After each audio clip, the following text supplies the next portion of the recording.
단계적 일상 회복, 그러니까 코로나와 함께 사는 세상, 그 가보지 않은 길을 어떻게 가야 하는지 보건복지부 취재하는 이효연 기자와 자세히 알아보겠습니다.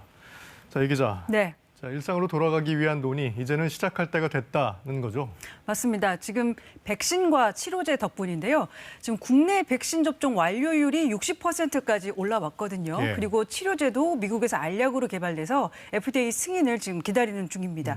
우리나라도 이 선구매 협상을 진행 중이고요. 정부 입장에서는 이렇게 백신과 치료제가 갖추어져 있다면 이제는 일상으로 돌아갈 때가 아닌가 이렇게 판단하는 것 같습니다. 자, 그런데 오늘 김부겸 총리도 말했지만 당장 마스크를 벗자는 건 아니다라고 강조를 했어요. 아무래도 다른 나라 선례를 보고 그렇게 생각하는 것 같은데. 맞습니다. 이제 갑자기 마스크를 벗었을 때 올 수 있는 방역의 충격을 좀 완화해보자 이런 취지로 이해하면 될 것 같습니다. 예. 실제로 영국과 싱가포르에서 마스크를 벗자마자 확진자가 급증했거든요.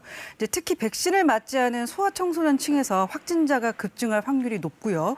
백신을 맞았어도 고위험군에서는 돌파 감염이 우려됩니다. 확진자가 크게 늘면 아무리 재택 치료를 늘려도 의료 체계에 부담을 줄 수밖에 없거든요. 적어도 실내에서 마스크 착용 의무화는 계속돼야 할 걸로 예측이 됩니다. 그런데 마스크를 잘 써도 거리 두기를 완화하면 확진자가 늘 수밖에 없을 것 같은데 이젠 확진자 집계를 좀 하는 게 의미가 없다는 주장도 있잖아요.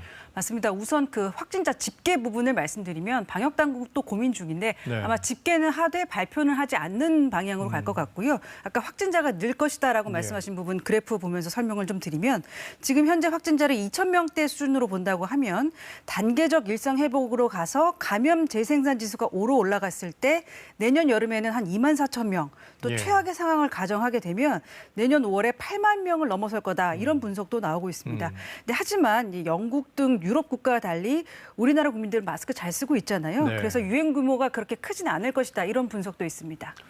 그러니까 상황에 따라서 방역 조치가 좀 달라질 수 있다는 얘기 같군요. 당장 근데 다음 주부터 거리 두기가 또 바뀌죠? 네, 지금 정부도 마지막까지 이제 고심하고 있는데요. 아마 구체적인 안을 막판까지 지금 준비하고 있는 것 같습니다. 이제 예. 취재 내용을 좀 종합해서 예측해 보면 백신을 맞은 사람이 마스크까지 쓴다면 방문할 수 있는 장소도 많아지고 영업시간 제약도 완화될 걸로 예상됩니다. 이스라엘이나 독일에서 시행 중인 백신 패스 개념이죠. 또 야구장 같은 야외 다중 이용 시설도 일부 이용이 가능하도록 규제를 푸는 방안이 검토 중입니다. 일부에서는 백신 패스 제도가 백신을 맞은 사람에게만 혜택을 주는 것 아니냐 이런 논란도 있습니다.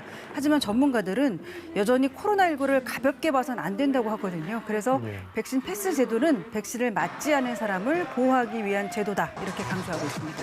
그래도 어쨌든 코로나라는 터널의 끝이 좀 보이는 것 같군요. 네. 이효연 기자 수고하셨습니다.